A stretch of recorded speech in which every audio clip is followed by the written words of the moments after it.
예, 지난주에 이어서 이제 예수 그리스도의 부활과 관련돼서요, 여러 가지 다양한 가설들이 있더라고요. 한번 먼저 살펴보고 또 나가겠습니다. 우선 첫 번째, 이론이 기절 이론입니다. 기절 이론. 무슨 얘기냐면, 어떤 분들은요, 예수 그리스도께서 십자가에서 졸도하셨고, 무덤에 찬 기운과 향료의 냄새 때문에 다시 소생하셨다고 믿습니다. 이게 기절 이론이에요, 기절 이론. 부활에 대해서 얘기한 가운데. 근데 그 당시 여러분, 시체에 사용하는 향료에는 독성이 있기 때문에 살아있었다면 오히려 죽게 만들었을 겁니다. 또 예수님께서요, 그 당시에 성경이 말씀하시는 대로 채찍에 맞으셨다면 그 채찍 맞은 몸을 가지고 어떻게 그렇게 큰 돌을, 이 그레이스톤 큰 돌을 밀어내실 만큼 힘이 있었을까요? 이게 어리석은 이론이 아닐까요? 그죠? 두 번째 이론은 이제 사기 이론입니다. 사기 이론. 여러분, 예수님의 부활이 사기라면, 또 속임수라면, 여러분, 수많은 성도들의 변화된 삶은 어떻게 설명할 수 있습니까? 사기라면. 여러분 가지고 다 사기당한 거예요? 한번 생각해 보세요. 적어도 5천만 명의 성도들이 자신의 믿음을 위해서 기꺼이 순교했습니다. 그들이 부활이라고 하는 속임수를 위해 죽은 걸까요? 이들이요, 고문과 불과 채찍과 바퀴들을 견딜 수 있는 힘은 어디서 나온 걸까요? 사기일 수 없다는 거죠. 그죠? 그러니까 수천만 명이 넘는 사람들이 죽음의 침상에서 큰 고통 가운데서도요, 즐겁게 승리를 외쳤고 하나님을 찬양하면서 죽음의 문을 통과했다는 사실. 사기일 수 없다는 겁니다. 그죠? 또 세 번째 이론이 있어요. 이건 제가 너무 웃기더라고요. 환영 이론. 그러니까 제자들이요, 예수님을 몹시나 보고 싶어 했고, 그분께서 죽은 자들로부터 일어나실 것이라고 너무나 깊게 생각하고 있었기 때문에 자기의 상상 속에서 그분을 봤다는 이론입니다. 상상 속에서. 그런데 성경은 제자들이 불신 가운데 있었고 예수님을 본 후에도 거의 믿지 못하는 모습이었다고 말하고 있습니다. 도마는 내가 그분을 만져보지 않고는 믿을 수 없다 말했습니다. 또 주님께서 십자가의 죽은 자들로부터 일어나신 후에 제자들은 유대인들을 두려워해서 다락방에 모여서 문을 잠가놨죠. 그죠? 그러니까 이들은요, 죽은 자들로부터 일어날 거라는 사실을 전혀 생각하지 못했음을 알 수 있습니다. 한번 생각해 보세요. 여러분, 막달라 마리아가 그 예수님이 죽은 몸에 기름을 바르기 위해서 무덤으로 갔습니다. 그러니까 마리아는 부활하신 구주를 만난다고 하는 기대를 전혀 하지 못했습니다.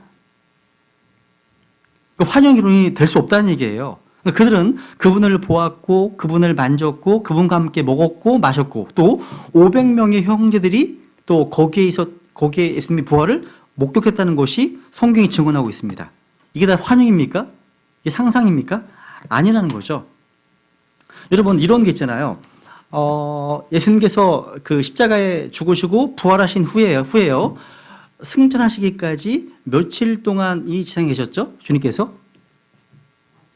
40일 동안 계셨습니다. 성경 많이 읽으시네요. 그죠? 40일. 시간 퀴즈를 해야 되는데, 그죠? 40일까지 있어요. 근데 많은 분들이, 잘 캐치를 못하는 게 뭐냐면 40일 동안 예수님만 계신 게 아니었어요. 누가 있었을 것 같죠? 네? 성령님? 제자들? 그렇죠. 맞습니다. 마태복음 27장에 보시면요, 잠들었던 구약 성도들이 몸이 일어났다고 돼 있어요. 일어났고 그분의 부활하신 후에 함께 예루살렘 돌아갔다고 얘기합니다. 그러니까 40일 동안 예수님과 함께 잠들었던 구약 성도들도 같이 있었다는 거예요. 이게 되게 놀랍지 않습니까? 그래서 제가 오늘 제가 이제 사도행전 1장을 좀 공부하다가요, 그 사무엘 김 목사님 다음 달에 오시잖아요. 질문이 오시잖아요. 그죠? 이 사무엘 김 목사님이 쓰신 사도행전을 제가 읽었어요. 1장 읽는데, 굉장히 이게 좀 독특하다고 해야 되나? 그런 걸 가르치시더라고요. 무슨 얘기냐면, 이 모습이 나중에 신약 시대 성도들의 휴거와도 이게 연관된다. 얘기를 하면서, 그러니까 우리는 교회의 휴거를 오순절로 믿잖아요. 근데 요한복음에 보시면요, 일관되게 부활을 언급하는 시기가 장막절로 되어 있는 거 아세요? 일관되게 4군데 이상이 다. 그래서 이분은 장막절날 주님이 오신다고 믿으시는 것 같아요. 근데 이 40일간을 뭘 얘기를 하시냐면 우리가 신약교회가 휴거될 때 그리스도 안에서 잠든 자들이 먼저 일어나죠. 그러고 나서 살아있는 저 여러분이 변화돼서 올라가잖아요. 그죠? 그래서 뭘 얘기를 하냐면 지금 첫 열매로 오신 그리스도와 똑같이 부활장 기억해 보세요. 똑같이 주님 다시 오신 그날에도 그리스도 안에서 죽은 자들이 먼저 일어난 다음에 한 40일 정도의 기간이 있을 거다. 그러고 나서 40일 후에 살아있는 성도들이 같이 함께 휴거될 것을 가리킵니다. 근데 이게 40일이라고 하는 분도 있고 어떤 성경신자는 7일, 뭐 장막절은 7일 동안 있고 7일 마지막 8번째 날에 새로 엄숙한 모임으로 모이거든요. 그렇게 얘기하시는 분이 있는데 어쨌거나 그런 기간이 있을 거다. 그래서 갑자기 땅에 잠들었다가 다시 살아난 사람을 본다면 그 시기로부터 7일 아니면 40일 후에 주님께서 오시는구나 이렇게 알 수 있다. 이런 얘기를 하시는 거죠. 이런 얘기도 있다는 걸 한번 참고로 한번 들으시라는. 근데 이게요, 제가 기억은 안 나는데 미국에서요, 아마 샌디에고 그쪽에서였는데, 이런 훈련을 했습니다. 좀비 대피 훈련. 미국에서요. 그러니까 공무원, 경찰 참여해서 좀비 대피를 했는데, 사무엘이 뭐라고 그러냐면, 이게 잠들었던 자들의 많은 몸이 일어난다고 돼 있잖아요. 뭐가 일어났다고요? 몸이 일어났다, 몸이. 일어났고, 사흘 후에 부활하신 이후에 지옥에서 주님께서 낙원에서 구약 성도들의 혼을 데리고 올라오면서 이제 이게 합쳐져서 이제 다닌 거거든요. 이게 이상한 얘기 같죠, 그렇죠? 여러분들 다 얼굴 보니까 뭐 어떻게 하는 거야? 어쨌거나. 그러니까 이게 잠들었던 자들의 몸이 일어났잖아요. 이게 아마 이거 같은 거예요. 좀비 같은 이런 상황일 수 있는 거예요. 저는 모르지만. 근데 어쨌거나 이런 40일 동안 이 세상에 계시면서 함께 먹고 함께 지내셨다는 사실. 이게 신약 시대의 휴거와도 같이 연관될 수 있다. 뭐 이런 얘기가 있는 건데 하여튼 그래서 그걸 직접 봤다고 하는 그자들이 다 환영을 본 건 아니라는 얘기죠. 그죠? 이게 환영이 아니라는 거죠. 그죠? 네 번째 이론이 뭐냐면 유령 이론. 이 뭐냐면 단지 유령이나 그리스도 유령을 봤다는 거예요. 그분이 예수님이었다. 이렇게 생각하는 이론입니다. 그런데 누가복음 24장 39절에 보시면 영은 살과 뼈가 없다고 말하고 있습니다. 그죠? 영은 먹지도 않고 마시지 않습니다. 그러니까 영적 어떤 무슨 발현이 아니라는 거죠. 실제 죽은 자들부터 몸으로 일어나셨다는 것. 다섯 번째, 신화 이론 있습니다. 옛날부터 내려온 어떤 신화다. 이건 뭐 설명할 필요가 없습니다. 그죠? 예수님께서는 참된 인격이셨고 역사 가운데 사셨고요. 이것은 문서화되어 있습니다. 증거가 있으니까. 그 다음에 또 그리스도를 옮겼다는 이론이 있어요. 그러니까 어떤 분들은 예수님이 죽은 몸이요 옮겨졌고 부활은 날조된 것이다. 결과적으로 얘기를 하거든요. 그럼 누가 몸을 취해갔을까요? 5가지 가능성이 있어요. 근데 제가 2가지만 이야기 넘어갈게요. 나머지는 뭐 생각 안 할게요. 제자들이 와서 그 몸을 훔쳐갔다는 이론이 있어요. 우리는 성경을 통해서 군병들이 거짓말을 퍼뜨리기 위해서 뇌물을 받았음을 보게 됩니다. 마태복음 28장에 잘 나와 있습니다. 그죠? 한번 답변해 보세요. 어떻게 제자들이 와서 무덤을 지키는 로마 병사들이 있는 곳에 와서 그 몸을 훔쳐갈 수 있었겠습니까? 당시 같으면요, 무덤을 지키는 직업군인 로마 병사들이 있는 무덤에 가서 죽은 시체를 훔치려고 시도했겠습니까? 더더군다나 한번 요한복음 20장 보세요. 한번 요한복음 20장에 보시면 거기에 잘 개어진 수건과 아마포가 나와요. 요한복음 20장 6절과 7절이요. 요한복음 20장 6절 7절.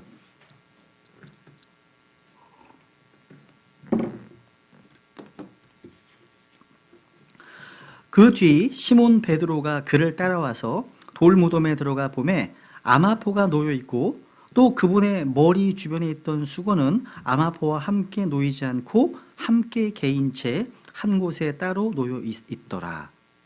야, 한번 생각해 보세요. 여러분이요, 성급하게 무장한 군사들에게서 죽은 시체를 훔치는 상황이라면 이렇게 옷을 잘 포개서 정리하겠습니까? 밖에 경찰이 있는데 도둑이 들어가서 이를 보고 다시 청소하고 나오는 상과 같은 거예요, 이게요.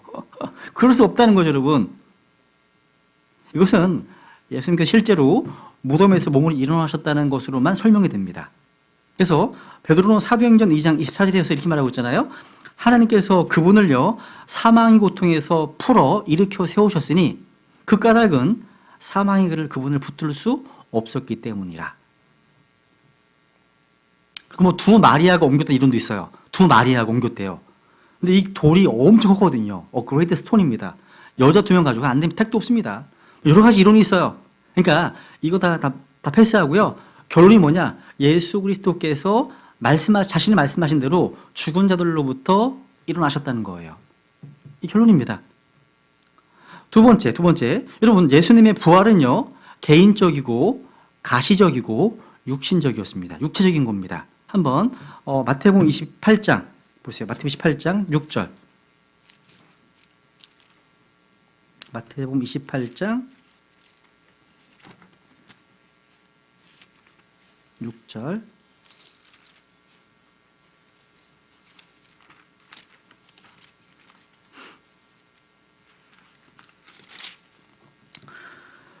그분은 친히 말씀하신 대로 일어나셨으므로 여기 계시지 아니하니라. 와서 주께서 누우셨던 곳을 보라. 그러니까 그분은 친히 말씀하신 대로 일어나셨다. 그러니까 주님께서는 죽은 자들로부터 개인적으로 일어나셨습니다. 일어나셨어요. 그리고 9절에 보시면 그들이 그분의 제자들에게 말하러 갈 때 보라, 예수님께서 그들을 만나 이르시되 다 잘 있느냐 하시거늘 그들이 나와 그분의 발을 붙잡고 그분께 경배하니. 야, 그러니까 발을 붙잡았습니다. 그러니까 육체적으로 부활하신 겁니다. 그죠? 그리고 봤어요. 그러니까 눈에 가시적으로 일어나신 겁니다. 여러분, 성경에 많은 구절들은요, 그냥 단순히 일반적인 부활만 가리키는 것처럼 보입니다. 그런데 조금만 눈여겨보면요, 콤마를 사이에 두고 엄청난 차이가 있음을 알 수 있습니다. 한번 다니엘서 12장을 보세요. 이제 부활에 대해서 다니엘서 12장 2절. 에스겔, 다니엘, 호세아죠. 다니엘서 12장 2절. 우리 같이 읽어볼까요? 다니엘서 12장 2절. 시작. 땅의 티끌 속에서 잠자는 자들 중에 많은 사람이 깨어나 얼마는 영존하는 생명에 이르고 얼마는 수치와 영존하는 치욕에 이르며. 여기 보시면 얼마는 some, 영존하는 생명에 이르고 to everlasting life 하고서 콤마, 그리고 and 하고서 또 얼마는 to shame, 또 수치 나오죠. 그러니까 얼마는 영존하는 생명에 이르고 다음에 콤마가 있어요. 콤마가 있습니다. 요 콤마가 1000년의 간격이 있는 거예요. 1000년. 또 하나 볼게요. 요한복음 5장을 보세요. 요한복음 5장. 그러니까 일반적으로 한 번만 부활하는 게 아니라 두 가지 방면의 부활이 있다는 거예요. 요한복음 5장 28절 29절. 요한복음 5장 28절 29절. 그 말에 놀라지 말라. 무덤 속에 있는 모든 자들이 그의 음성을 듣고 나올 때가 오고 있나니 선을 행한 자들은 생명의 부활로, 악을 행한 자들은 정죄의 부활로 나오리라. 선을 행한 자들은 생명의 부활로 세미콜론, 그 다음에 악을 행한 자들은 정죄의 부활로 나오리라. 여러분, 우리 주님께서 지상에서 사역하시는 동안에도 그 당시 사람들은 부활에 대해서 믿음이 있었습니다. 이 믿음은 죽은 자들의 부활, 일반적인 부활이었습니다. 그런데 이들에게는요, 죽은 자들로부터의 부활은 개념이 없었다는 거죠. 그러니까 성경에는 죽은 자들의 부활이 있고요, 죽은 자들로부터의 부활이 있어요. 두 개가 있어요. 확인해 볼게요. 요한복음 11장 가보세요. 한번 11장. 두 가지로 구분하셔야 됩니다. 요한복음 11장 23절.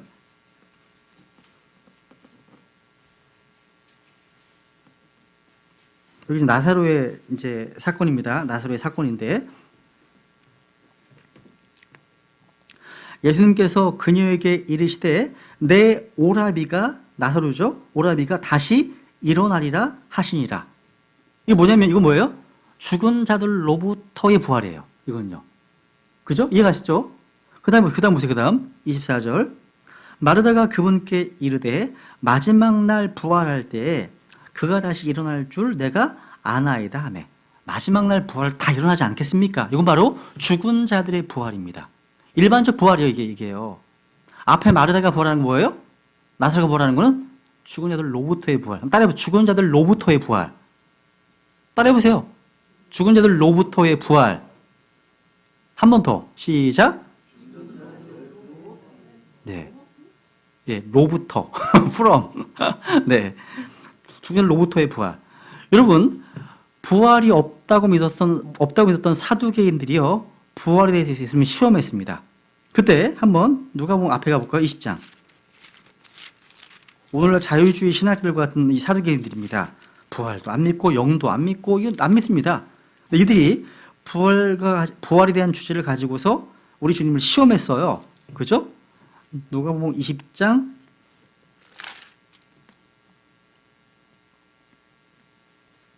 34, 35절입니다. 예수님께서 대답하여 그들에게 이르시되 이 세상의 자녀들은 장가도 가고 시집도 가되 그 다음 저 세상과 및 죽은 자들로부터의 부활, 밑줄 죽은 자들로부터의 부활을 얻기에 합당한 것으로 여길 자들은 장가가지도 시집가지도 아니하고 더 이상 죽을 수도 없나니 이는 그들이 천사들과 동등하며 부활의 자녀들로서 하느님의 자녀들이기 때문이라. 여기 보세요. 35절에 저 세상과 및 죽은 자들로부터의 부활을 얻기에 합당한 것으로 여길 자들. 저 여러분이에요. 이게요. 저 여러분이라는 거예요. 그러니까 우리가요, 성경을 좀 세심하게 공부하는 분들은요, 성경 어휘의 뭐 단수나 복수, 또 시제 놓치지 않습니다. 또 누가 누구에게 하는 말인지도 또 놓치지 않습니다. 또 이 성경의 이 텍스트가 어느 경륜에, 어느 시대에 속한 것인지 적용되는 건지 또 살펴봅니다. 여러분, 우리가 교리적으로 세대주의를 지지하지 않는 사람일지라도요, 차이점을 구분할 줄 알아야 됩니다. 여러분, 최소한 구약과 신약은 다르죠. 이건 다 인정할 거예요. 또 신약 교회 시대와 환란 시대 역시 같지 않습니다. 그러니까 우리가 이러한 차이점을 아주 세심하게 나누어 볼 때 하나님의 영적인 진리를 깊이 볼 수 있는 안목이 생겨요. 그러니까 부활이란 뭐예요? 부활이 뭐예요? 죽었다가 다시 살아나는 것을 말하는 거잖아요. 그죠? 가장 먼저 구분할 것이 뭐냐면, 이 부활은 뭐냐면 죽은 자들의 부활, 또 resurrection of the dead가 있어요. 죽은 자들의 부활이 있고, 또 하나는 뭐예요? 죽은 자들로부터의 부활이 있습니다. from the dead입니다. 두 가지나. 그러니까 예수님께서는요, 죽은 자들로부터 부활하셨습니다. 우리 구원받은 성도들도 죽은 자들로부터 부활할 거예요. 반면에 죽은 자들의 부활이 있어요. 이 뭐예요, 이건? 이거는 악한 사악한 자들이요, 하나님 앞에서 심판을 받기 위해서 다 일으킴을 받는 부활이에요. 이 두 부활은 같은 게 아니에요. 다른 겁니다. 이해 가시죠? 두 가지 뭔지? 다른 겁니다. 대상도 다르고 시기도 다른 겁니다. 다른 거예요. 이제 그 다음 보세요. 부활의 수단들, 예수님께서 죽은 자들로부터 어떻게 부활하셨을까요? 예수님의 부활은요, 삼위일체 하나님의 권능으로 이루어진 겁니다. 그래서 사도행전 2장 24절에 보시면 아버지의 권능으로, 그러니까 아버지에 의해서 일으키셨다고 말씀합니다. 로마서 6장 4절에 보시면 아버지의 영광에 의해서, 로마서 10장 9절에 보시면 하나님께서 그분을 일으키셨다 말씀하십니다. 또 요한복음 볼까요? 요한복음 10장 보죠. 예수님 자신 스스로의 권능으로 일어나셨습니다. 삼위일체 하나님께서 여기 개입하신 거예요. 요한복음 10장.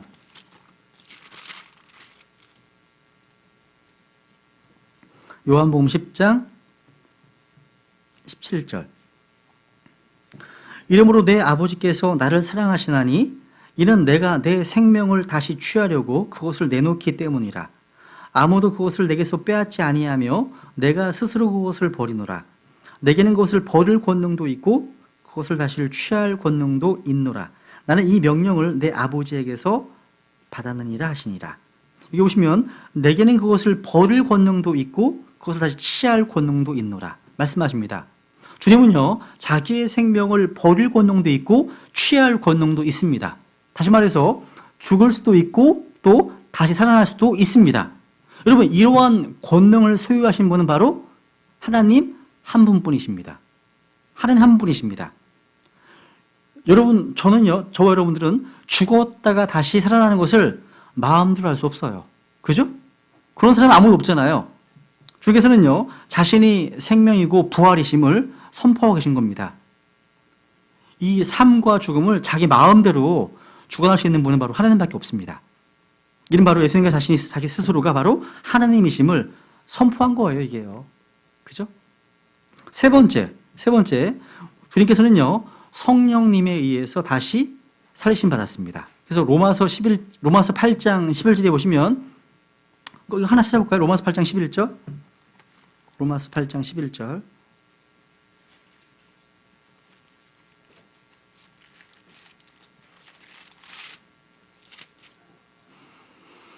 네, 로마서 8장 11절 보시면, 그러나 만일 예수님을 죽은 자들로부터 일으키신 분의 영께서 너희 안에 거하시면 그리스도를 죽은 자들로부터 일으키신 분께서 너희 안에 거하시는 자신의 영을 통해 너희의 죽을 몸도 살리시리라.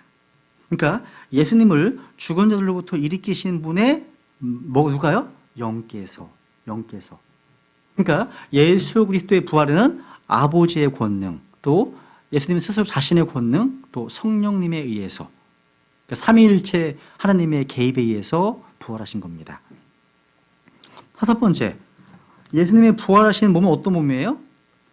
이게요, 어떤 면에서는 이전의 몸과 달랐습니다. 왜냐하면 요한복음 20장에 보시면 부활하신 주님을요, 마리아가 즉각적으로 알아보지 못해요.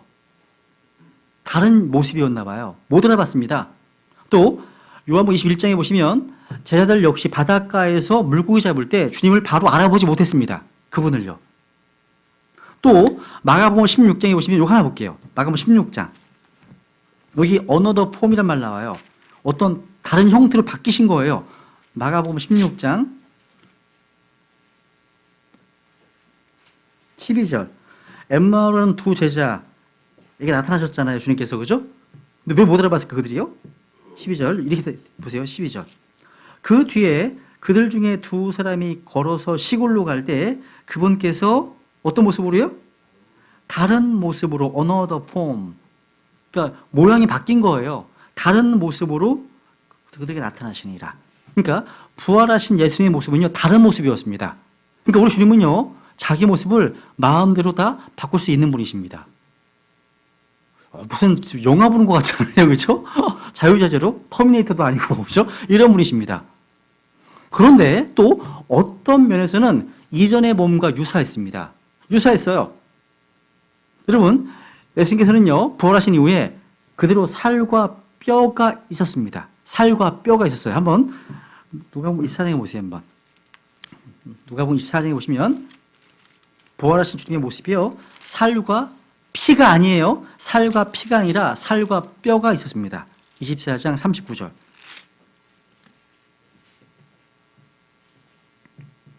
누가복음 24장 39절. 내 손과 내 발을 보라. 바로 나 아니라 나를 만지고 또 보아라. 영은 살과 뼈가 없으되 너희가 보는 바와 같이 나는 있느니라. 그러니까 부활하신 예수님에게는 살과 뼈가 있었습니다. 살과 피는 아닙니다. 피는 다 쏟으셨거든요. 십자가에 쏟으셨거든요. 또 그 몸은 다 영광스러운 몸이었습니다. 또 이 몸은 결코 죽지 아니할 불멸의 몸이었습니다. 로마서 6장 9절에 보시면 불멸의 몸이 나오고요. 빌립보 3장 21절에 보시면 영광스러운 몸이 나옵니다. 또 고린도전서 15장 44절에 보시면 그 몸은 spiritual body, 영적인 몸이었습니다. 영광스러운 몸, 불멸의 몸, 영적인 몸이었습니다. 그러니까 그 안에 피는 없었지만 영화롭게 되신 살과 뼈가 있었습니다. 살과 뼈. 그래서 이 영적인 몸은요, 요한복음 20장 19절에 보시면 벽을 그냥 통과할 수 있는 몸이에요. 그러니까 영은 아닌 영적인 몸이거든요. 벽을 통과할 수 있고 마음대로 눈에 보일 수도 있고 보이지 않을 수도 있는 그런 능력의 몸입니다. 이게 몸이라는 거죠. 이 부활의 몸은요, 구원받은 그리스도인들이 조만간 얻게 될 몸입니다. 우리가 입게 될 몸이야. 이 몸이요. 조만간요. 죄 없는 몸이고 완전한 몸이고요. 피 없는 남성의 몸입니다. 다 여러분 변하실 거예요. 조만간. 조만간 변하실 거예요. 요한복음 20장 다시 보세요. 20장 19절. 우리 주 예수 그리스도께서 죽은 자들로부터 부활하셨을 때 이 부활의 몸이 어떤 몸인지 우리에게 힌트를 주고 있습니다. 요한복음 20장 19절.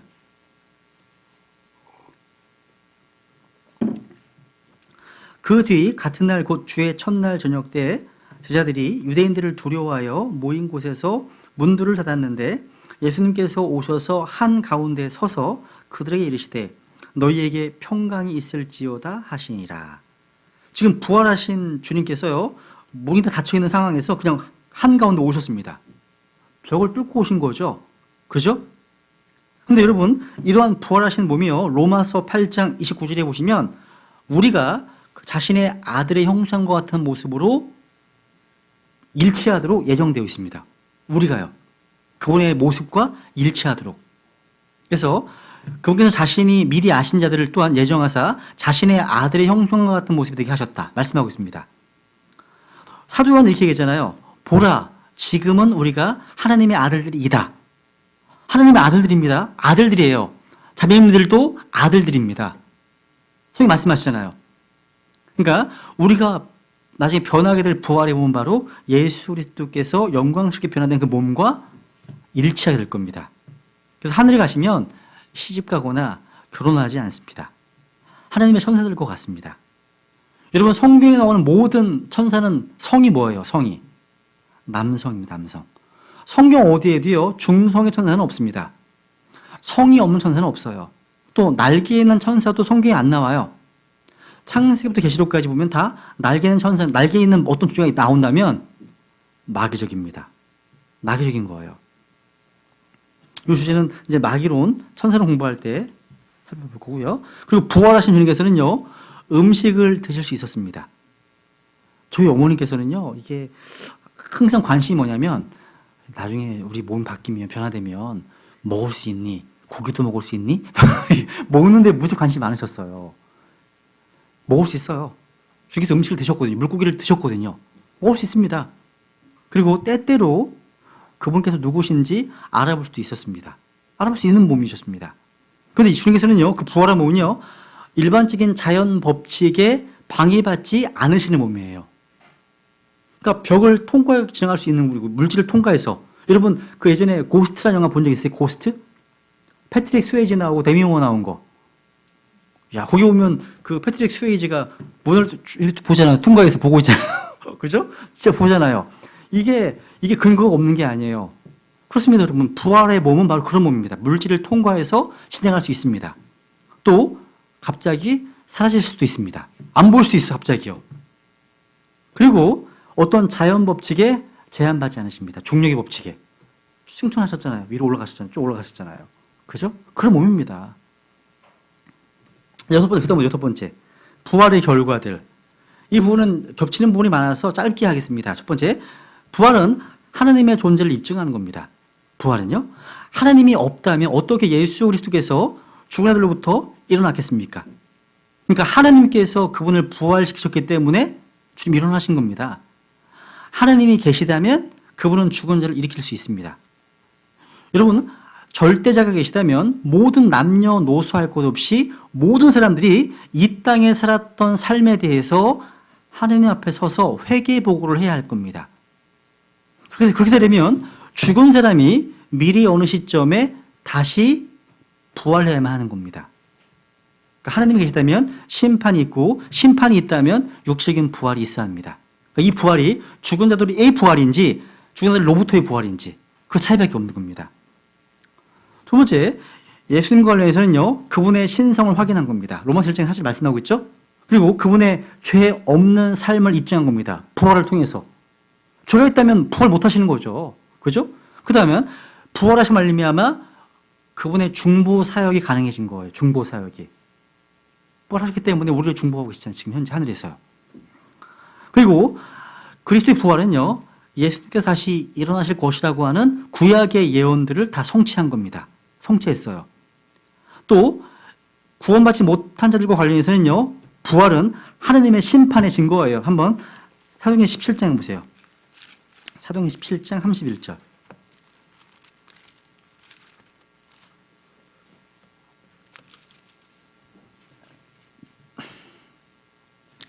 사도행전 17장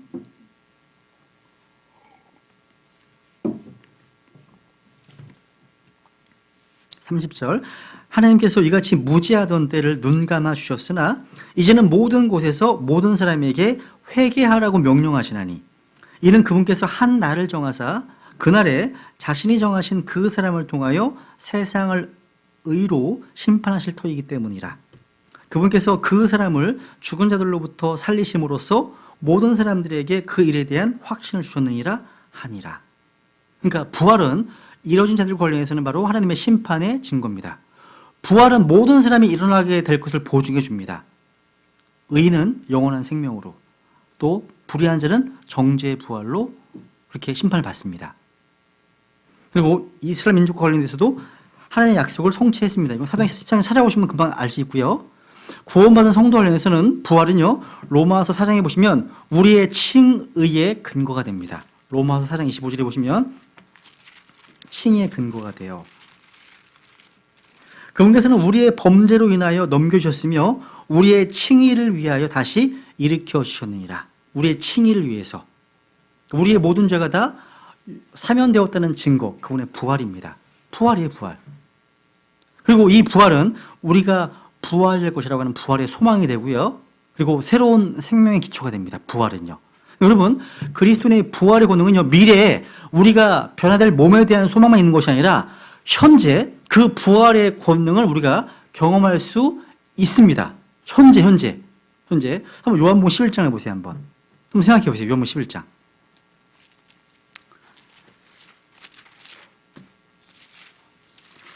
예수님께서 느지막이 찾아오셨죠. 그래서 나사로가 죽은 지 나흘이 된 아주 절망적인 상황입니다. 17절에 보시면 17절.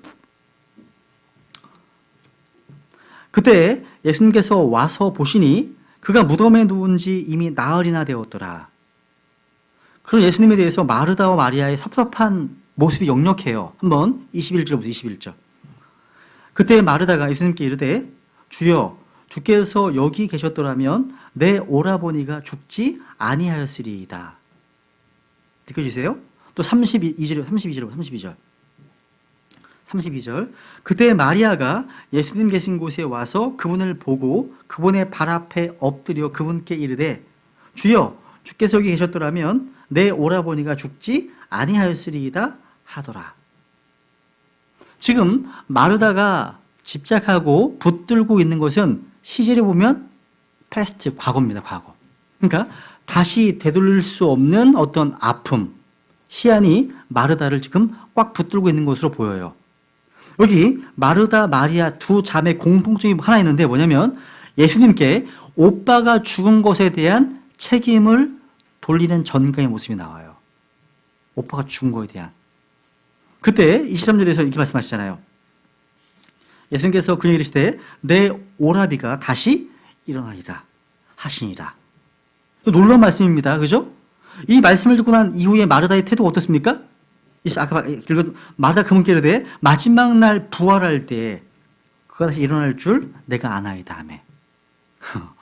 지금 마르다는요, 시제로 치면 과거에 연연했던 그 자리에서 현재를 껑충 뛰어넘어서 미래로 갑니다. 미래로 가요.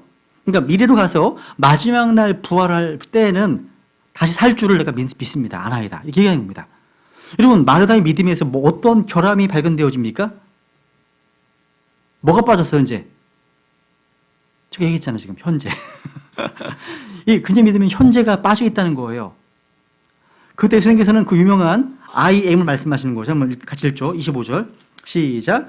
예수님께서 그녀에게 이르시되 나는 부활이요 생명이니 나를 믿는 자는 죽어도 살겠고 26절. 누구든지 살아서 나를 믿는 자는 결코 죽지 아니하리라. 이것을 내가 믿느냐 하시니. 마르다는 부활 신앙을 가지고 있었습니다. 근데 마르다는 과거와 미래에만 초점을 맞추고 있었습니다. 마르다 믿음에는 현재가 빠져 있었다는 거예요. 여러분, 이것이 오늘날 우리 성경 신자들이 범하는 그런 모습이 아닐까요? 생각해보면 우리의 신앙생활 가운데 현재가 얼마나 약한지 몰라요. 우리 주님께서는요, I am, 우리 현재를 말씀하고 계십니다. 시제로 표현할 때 예수님은 언제나 현재 시제입니다. 주님께서는요, 마르다와 마리아에게 그렇게 하셨던 것처럼 오늘 현재, 지금 현재 역사하시는 살아계신 예수 그리스도를 만나기 원하신다는 거예요. 즉 성경은요, 구원받은 성도들에게 단지 우리가 죽음 이후에 부활이 약속되었다고만 가르치는 것이 아니라 예수 그리스도를 죽은 자들로부터 일으켜 세우신 부활의 권능이 현재 우리 안에 있다는 것. 그 권능으로 날마다 하루하루 승리하며 살아갈 수 있다고 가르치고 있는 겁니다. 그래서 부활의 주님은 현재 우리의 삶에 영향을 미치는 능력이라고 말씀하고 있다는 사실이에요. 여러분, 이 세상을 지배하는 가장 강력한 권능이 뭐예요? 죄의 싹신 죽음의 권능입니다. 죽음은 모든 것을 지배해요. 모든 것을 삼킵니다. 죽음은요.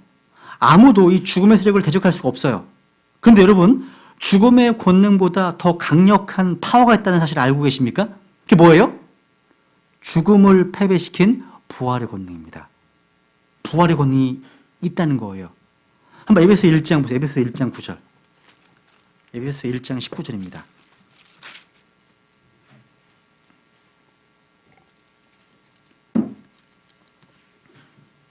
에베소 1장 19절에 보시면 그분의 강력한 권능의 활동에 따라 믿는 우리에게 베푸신 바 그분의 지극히 큰 권능이 어떤 것인지 너희가 알게 하시기를 구하노라.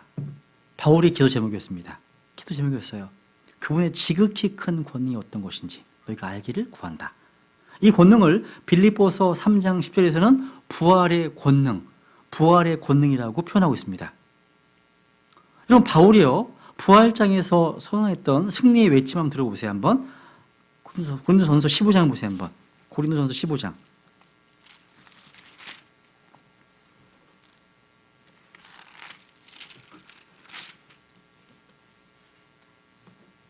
네, 15장 55절. 15장 55절. 오 사망아 너희 쏘는 것이 어디 있느냐? 오 무덤아 너의 승리가 어디 있느냐? 사망에 쏘는 것은 죄요 죄의 힘은 율법이니라. 그러나 우리 주 예수 그리스도를 통하여 우리에게 승리를 주시는 하나님께 감사하노라. 그러므로 내 사랑하는 형제들아 너희는 굳게 서서 흔들리지 말고 항상 주의 일을 넘치게 하라. 너희 수고가 주 안에서 헛되지 않은 줄 너희가 아느니라. 지금 부활장 마지막 부분인데 지금까지 계속 미래 시제로 말씀하시다가 이제 현재 시제로 바뀌는 걸 보세요. 그죠? 주의 일을 넘치게 하라. 넘치게 하라. 또 승리를 주신 하나님. 그죠? 여러분 달라스 윌라드 박사가 쓴 하나님의 목적이라는 책에 이런 내용이 나와요. 오늘날의 기독교가 이렇게 많은 성도들이 가지고 있음에도 불구하고 이 세상에 영향력을 끼치지 못하는 원인, 이렇게 얘기를 합니다. 한번 들어보세요. 읽어드려볼게요. 오늘의 그리스도인들이 죄 용서를 위해서는 예수님을 믿으면서도 새로운 생명, 새로운 인생을 위해서는 예수님을 믿지 않고 또 천국에 하늘나라에 들어가기 위해서는 예수님 믿으면서도 그 하늘나라의 그 삶을 살기 위해서는 예수를 믿지 않기 때문입니다. 맞는 얘기예요, 여러분.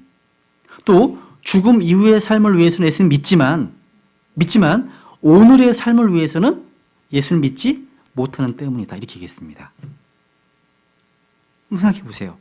그럼 이 부활의 권능, 예수 그리스도를 죽은 자 가운데 다시 살리신 부활의 권능이 우리와 함께 한다면, 또 그리고 부활의 주님께서 우리와 함께 하신다면, 여러분 오늘 우리가 세상에서 겪고 있는 여러 가지 시련들과 고통과 어려움들을 이겨낼 수 있다는 거예요. 그게 포인트입니다. 포인트예요. 그러니까 정말로 미래에 대한 부활만이 아니라 현재를 강조하겠다는, 성경 강조하겠다는 거. 현재를요. 그래서 이 부활에 대한 이 교리는요, 다른 교리들과 다 연관되어 있어요. 은혜의 복음, 또 그리스도의 재림에 대한 것, 예수도 신성에 대한 어떤 증명, 또 구원의 완성, 복된 소망, 또 승리하는 삶, 다 연관된 주제라는 사실, 중요한 주제입니다. 그죠? 이 부활은요, 그 어떠한 것보다 더 강력한 권능입니다. 권능이요. 오늘 여기까지 하고요. 그 다음 보세요. 오늘 나누는 프린트를 보세요. 예수 그리스도의 세 가지 직분에 대한 건데요. 한번 히브리서 9장을 볼까요? 한번 히브리서 9장 26절.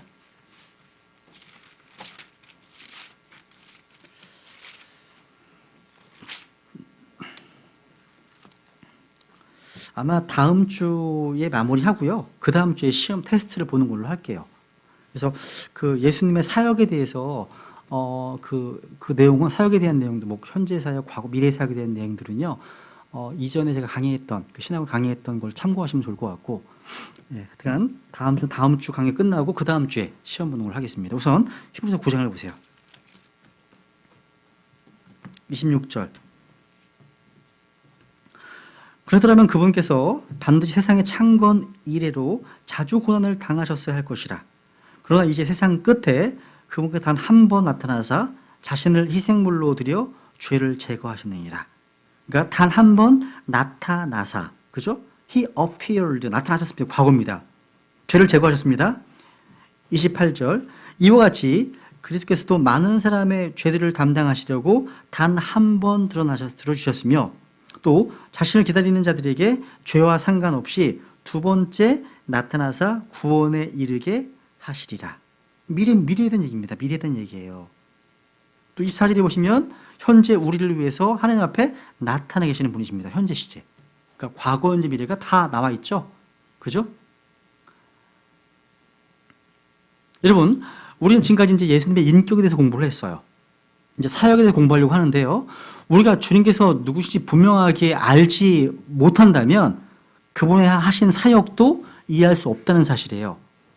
복음서 읽어보시면요, 우리 주님께서 자신의 죽음에 대해 가르치실 때 이상하게도요, 제자들이 그것을 이해하지 못해요. 이해하지 못합니다. 예수님 제자들은요, 예수님 진짜 누구신지를 이해하지 못했고 그분의 죽으심과 부활에 대해서도 잘 이해 못했습니다. 혼란에 빠졌습니다. 알아듣지 못했어요. 왜 그랬을까요? 한번 요한복음 16장에 보시면 주님 이렇게 말씀하셨죠. 요한복음 16장 보세요. 16장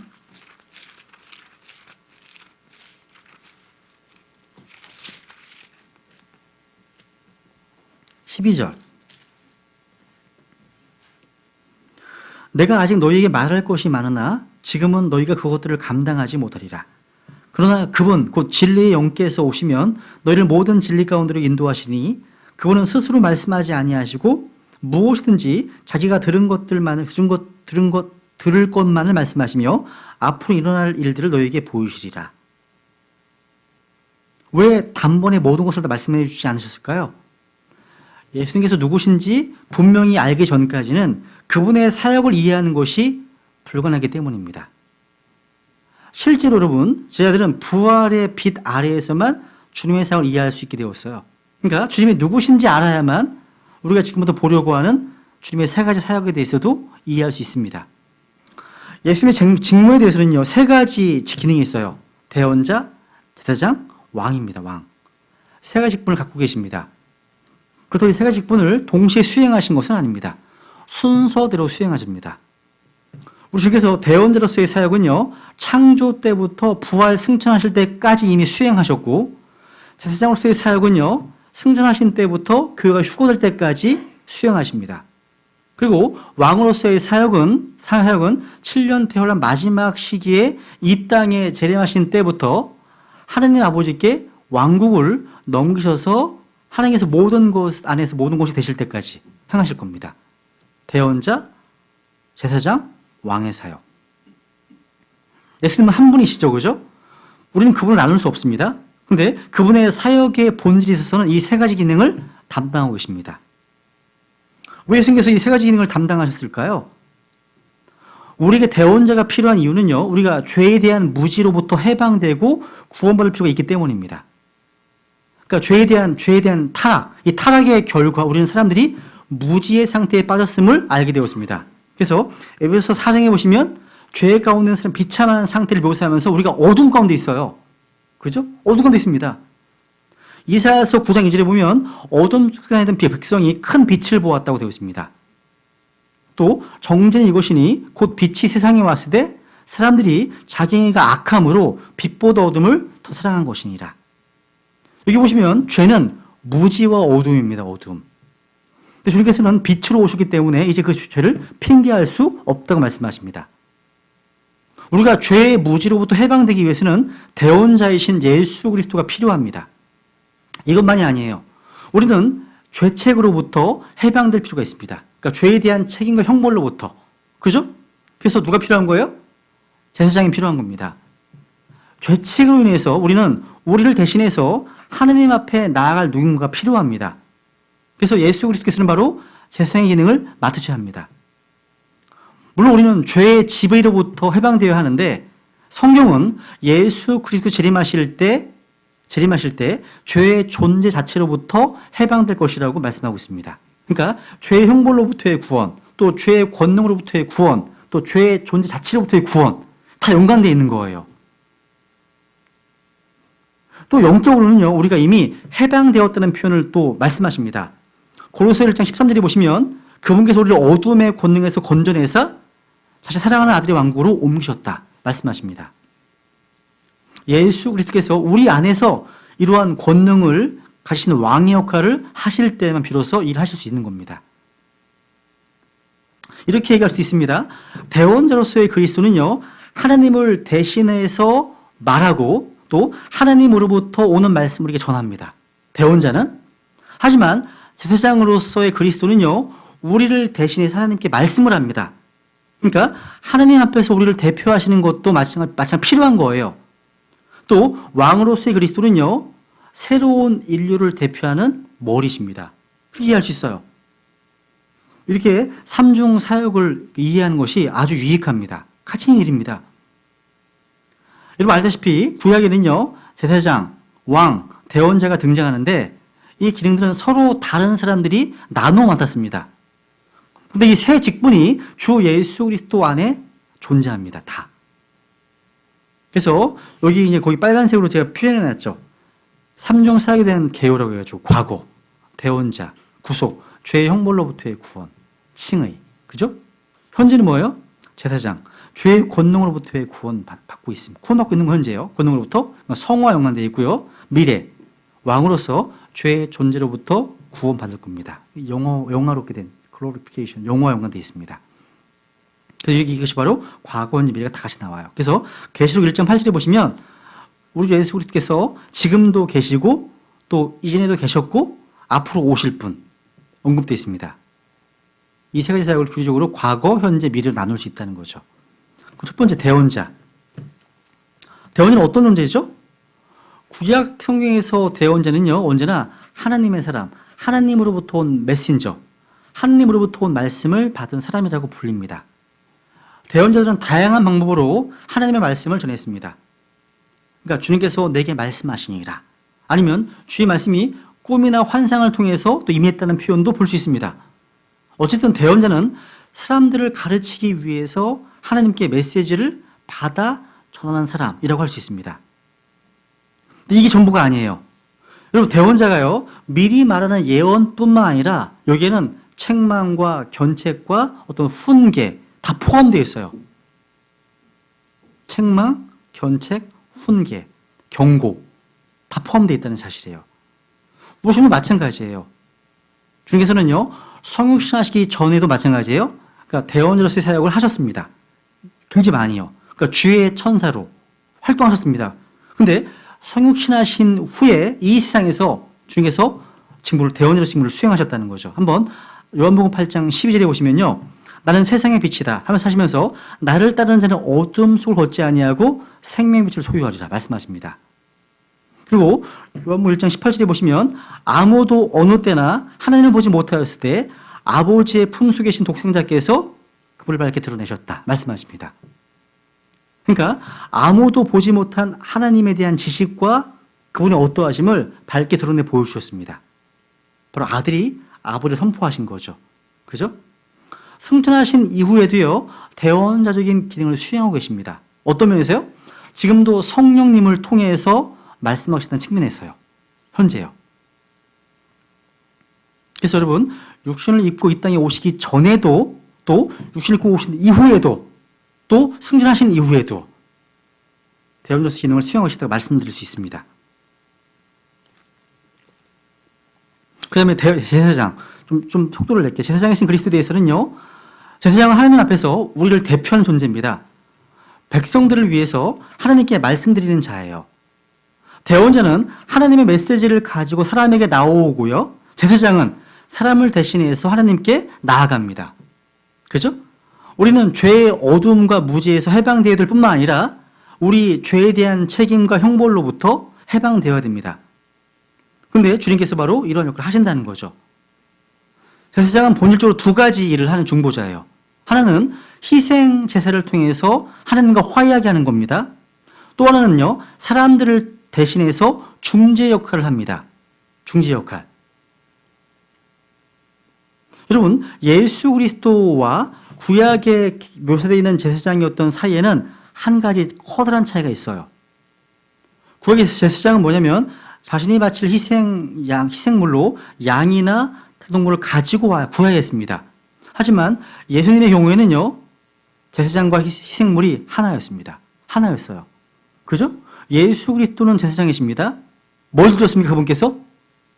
자기의 생명을, 자기의 몸을 드렸습니다. 희생 드렸습니다.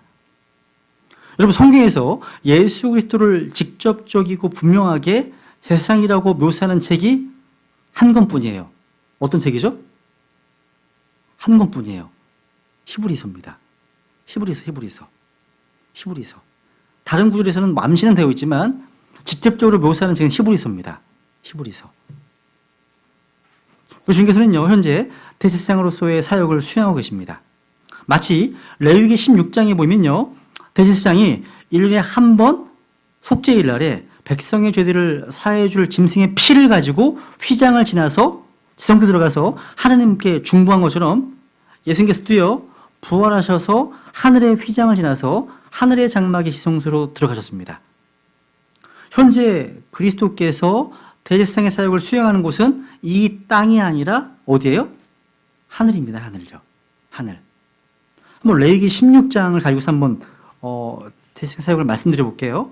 여러분, 속죄일이 되면요, 대제사장은 홀로 거룩한 곳으로 들어갑니다.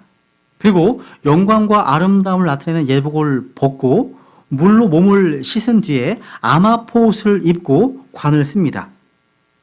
그리고 분향단의 향로를 가지고 휘장을 지나 지성소로 들어갑니다.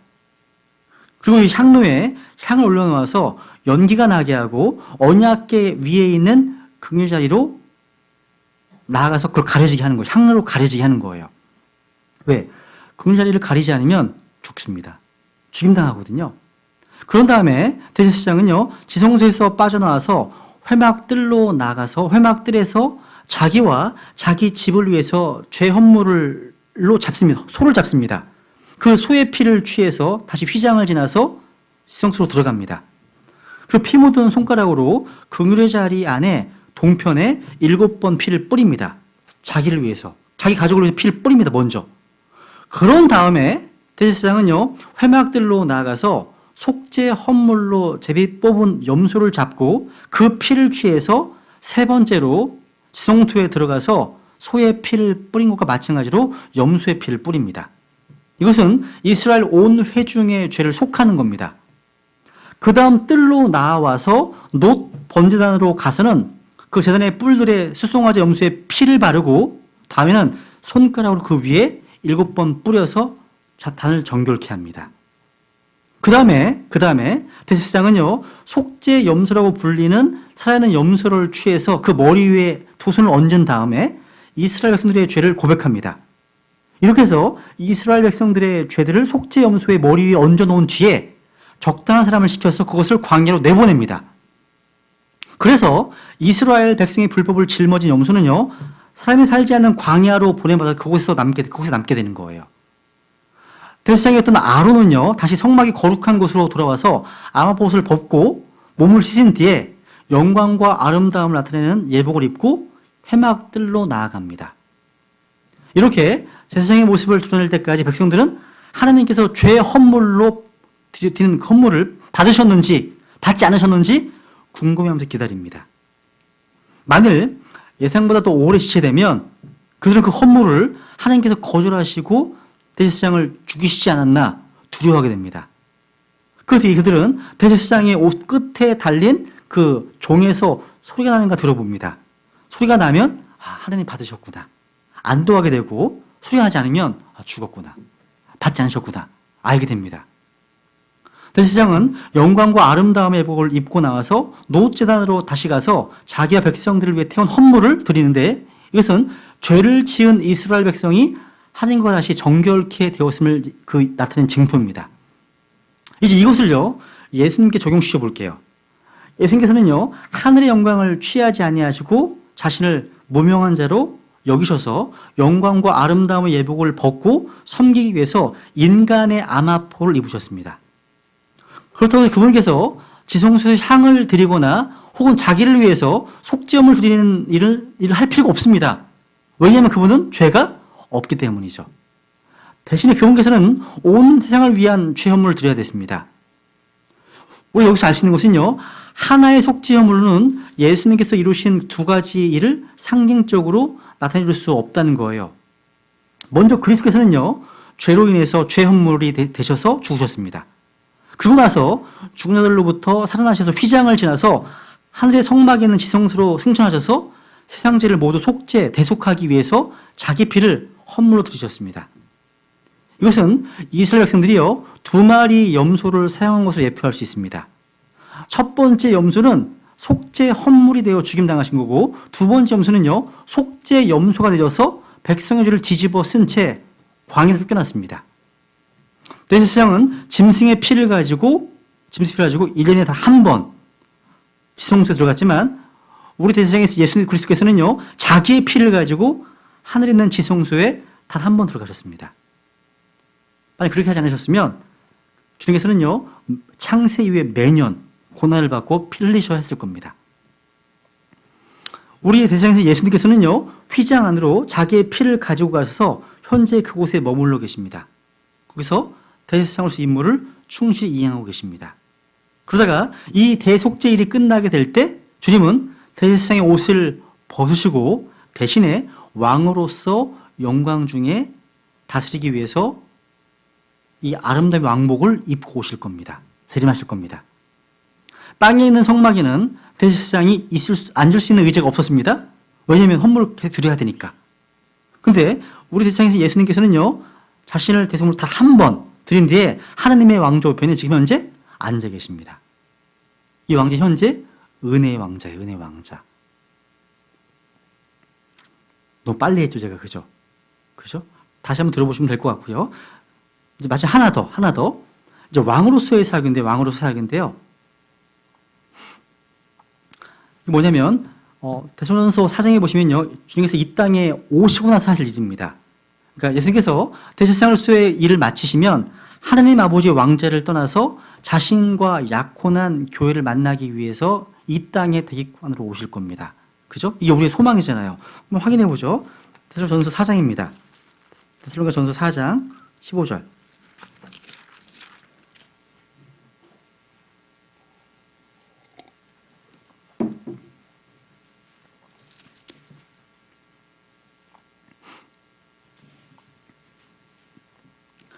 우리가 주의 말씀으로 너희에게 이것을 말하노니 곧 주께서 오실 때까지 살아서 남아있는 우리가 결코 잠자는 자보다 앞서지 못하리라. 주께서 호령과 천사장의 음성과 하나님의 나팔 소리와 함께 친히 하늘로부터 내려오시리니 그리스도 안에서 죽은 자들이 먼저 일어나고 그 뒤에 살아서 남아있는 우리가 그들과 함께 구름 속으로 채워 올라가 공중의 주를 만나리라. 그리하 우리가 항상 주와 함께 있으리라. 그러므로 이 말씀으로 서로 위로하라. 여기 고린도전서 15장에 보시면 하늘의 나팔 소리가 뭘로 표현되어 있습니까? 마지막 나팔 소리로 언급되어 있죠. 그죠?